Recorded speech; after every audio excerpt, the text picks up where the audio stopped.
Okey, Assalamualaikum. Kita mulakan dengan bab ulang kaji daripada form 2 rumus algebra. Okey, ini adalah daripada bab 3. Okey, cikgu terangkan balik rumus tu maksudnya apa. Rumus adalah persamaan yang menghubungkan dua atau lebih pemboleh ubah. Itu adalah rumus. Okey, dia ada persamaan, dia ada dua atau lebih pemboleh ubah. Pemboleh ubah ni apa? Pemboleh ubah ni ada pemboleh ubah ni adalah sesuatu yang boleh berubah-ubah. Contohnya macam berat badan. Berat badan itu adalah pemboleh ubah. Apa lagi? Saiz kasut. Saiz kasut tu pun adalah pemboleh ubah. Sebab masa kecil saiz kasut lain, masa awak dah besar saiz kasut lain. Itu adalah pemboleh ubah. Macam bil elektrik. Bil elektrik tu pun pemboleh ubah. Sebab bulan ni lain, bulan lepas lain, bulan depan pula lain. Itu adalah pemboleh ubah. Okey, benda yang boleh berubah-ubah. Berubah-ubah. Kalau pemalar, benda yang tetap. Sesuatu yang tetap. Macam mana yang tetap? Contohnya bilangan bulan dalam setahun. Itu adalah benda yang tetap kan? Okey, pemalar lagi apa? Pemalar adalah contohnya macam pemalar adalah bilangan hari dalam bulan Mac. Contohnya ada bilangan hari bulan Mac 31 hari. So dia tetaplah. Okey, itu adalah pemalar. Beza pemalar dengan pemboleh ubah. Okey, contohnya untuk rumus, misalnya rumus bagi perimeter sebuah segi empat tepat ialah lebar L dan tinggi dia adalah T. Okey, so rumus dia adalah ni perimeter tau. Sebab apa? Dia punya lebar dia ada 2, tinggi dia pun ada 2. Sebab kan segi empat kan ada macam ni. Okey, so dia punya lebar dia ada 2. Ni lebar, ini tinggi, ini tinggi. So dia buat rumus L tambah dengan T. Sebab apa? Tambah. Sebab perimeter kan kita tambah. Tambah keliling 2 kali lebar dan 2 kali tinggi. Itu adalah rumus untuk perimeter. Kalau rumus untuk luas, panjang darab lebar ataupun lebar darab tinggi. Itu kalau rumus. Rumus tu sebenarnya macam formula. Okey. Okey, dan ini bila kita tengok balik, P sama dengan 2 L tambah dengan T. Itu tadi, ini adalah rumus untuk perimeter. Okey, bila kita dah buat benda ni, P ni kan dia duduk sorang-sorang kat depan kan? Ada lagi tak P kat belakang? Tak ada. Dia P dah memang dia sahaja yang dekat depan. Dia tak ada huruf lain, dia tak ada kuasa, dia tak ada pecahan, dia tak ada nombor lain. Dia seorang-sorang sahaja di depan dan P tu dikenali sebagai perkara rumus. Kalau rumus tu dia tak kisah bentuk dia macam mana pun.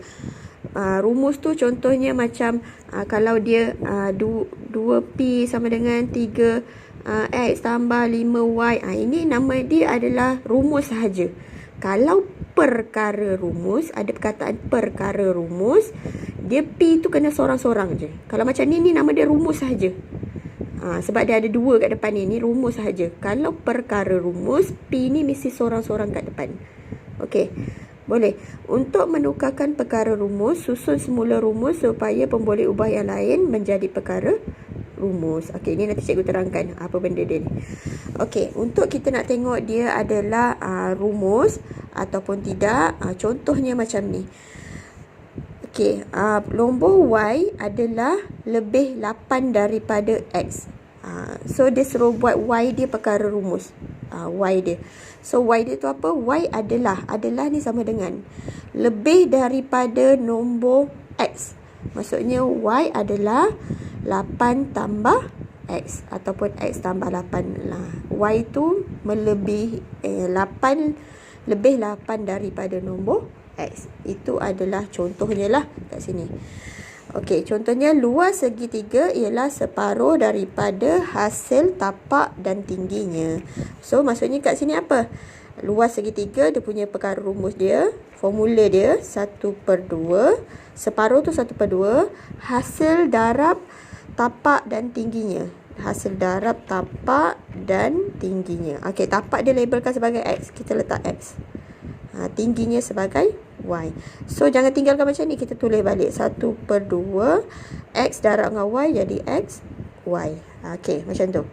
Itu rumus yang kita akan terbitkan lah. Sebab bila ni, lepas ni ada soalan ayat-ayat, awak kena buat dia punya rumus dia dulu, baru selesaikan cari nilai luas ke, luas tapak ke, apa yang dia nak. Okey, boleh? Okey, contohnya sekarang kita nak buat dia adalah perkara rumus ataupun tidak. Okey, contohnya di sini pastikan dia adalah perkara rumus ataupun tidak. Okey, cikgu bagi contoh. Kalau contohnya dia adalah 2x sama dengan 3y tambah 5. Okey, ini perkara rumus ke tak? Okey, ini adalah bukan perkara rumus. Kalau dia tanya, X ni perkara rumus ke? X ni memang dah duduk depan dan dia memang dah positif, tetapi dia ada 2 kat depan ni. Ini adalah bukan perkara rumus. X bukan perkara rumus. Kalau dia nak X perkara rumus, awak kena jadikan X sorang-sorang. 2 ni pindah sebelah. Okey, itu adalah perkara rumus ataupun tidak. Kalau dia nak X perkara rumus, dia akan jadi 3y tambah 5.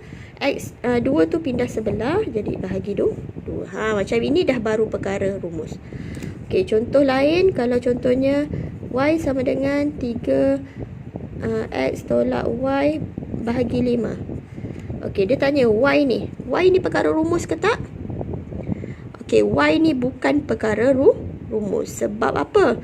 Ini memang dah y dah sorang-sorang, tapi ada lagi pemboleh ubah y kat sini. Dekat sebelah dia ni ada pemboleh ubah y lagi. Dia bukan perkara rumus. Pastikan perkara rumus mesti kita kumpulkan nanti y dia adalah di depan. Di depan boleh, di belakang pun boleh, tapi dia nak kena sorang-sorang lah y tu. Dia single kat sini. Kat sini boleh, kat sini pun boleh. Ikut pada soalan nanti kita cikgu ajar cara macam mana nak pindah-pindahkan. Okey, itu adalah perkara rumus ataupun tidak. Okey, kita dah start soalan untuk menjadikan dia perkara rumus. Okey, soalan dia, contohnya. Okey, ini soalan. 2x tambah 5 sama dengan 6y. Ungkapkan x dalam sebutan y. Okey, ungkapkan x dalam sebutan y. Jadikan x ni sorang-sorang. Dia nak x ni sorang-sorang. Pastikan x ni positif ke negatif? Okey, x ni positif. Awak kena jadikan dia sorang-sorang. So, jadi 2x. 5 tu kena pindah ke belakang. Dia akan jadi tolak 5. So, x sama dengan 6y tolak 5. Kita nak jadikan x sorang-sorang. 2 ni tak nak. Antara 2 dengan x ni operasi dia darab. Darab pindah sebelah jadi bahagi. Okey, siap. Pastikan x ni dah sorang-sorang dan tak ada x lagi dekat belakang ni. Dekat pemboleh ubah belakang ni dah tak ada nilai x lagi. Tak ada sebutan x lah. Okey, inilah ungkapkan x dalam sebutan y. Ungkapkan tu, x tu kena duduk depan, sebutan dia di belakang. Okey, kalau ada soalan seterusnya, cari nilai x apabila y sama dengan 7. Gunakan jawapan yang atas ni tadi. X adalah berapa? Lepas tu masukkan 6, masukkan y dia 7. Tolak 5 bahagi 2. So, 6 darab 7 berapa? Tolak 5. Okey, kira 6 darab 7 tolak 5 bahagi 2. So, dapatlah 18.5 ataupun 37/2. Okey. Ni kalau dia nak nilai. Okey, contohnya soalan lain macam ni. Okey, soalan dia nak ungkapkan x dalam sebutan y. Soalan yang sama macam tadi, dia nak x juga. Dia nak x. Cikgu buat dalam kurungan ni x, maksudnya dia nak x. Okey, x ni ada satu je kat sini. Okey, ungkapkan x dalam sebutan y. So, dia akan jadi x ni dah positif. Kekalkan dia dekat sini. Yang kena pindah adalah ni. So, dah jadi 2x sama dengan y tambah 1. Negatif 3 pindah belakang jadi positif 3y. Okey, lepas tu 2x sama dengan y tambah 3y. Awak dah belajar algebra form 1. Apa boleh tambah? Tambah. 1 tambah 3y dapat 4y tambah 1. Okey, boleh jadikan x sorang-sorang macam tadi.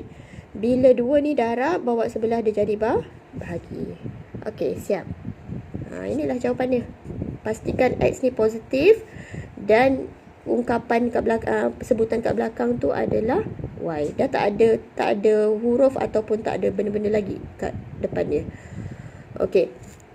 Untuk yang macam ni, dia nak ungkapkan P. Yang ini dia dah bercampur-campur sikit.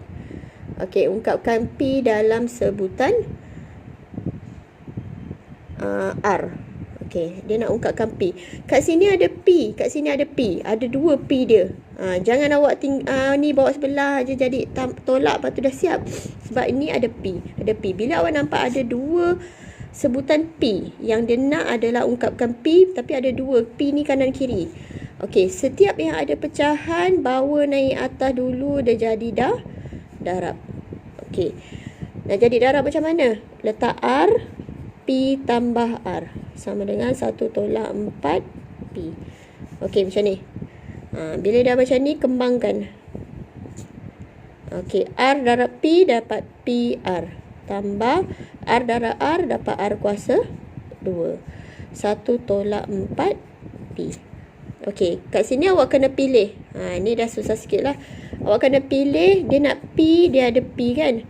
Okey, nak P yang ni bawa ke belakang ke, yang ini bawa ke depan. Awak kena tengok siapa simbol yang negatif, dia cari kawan dia. Apa maksudnya tu?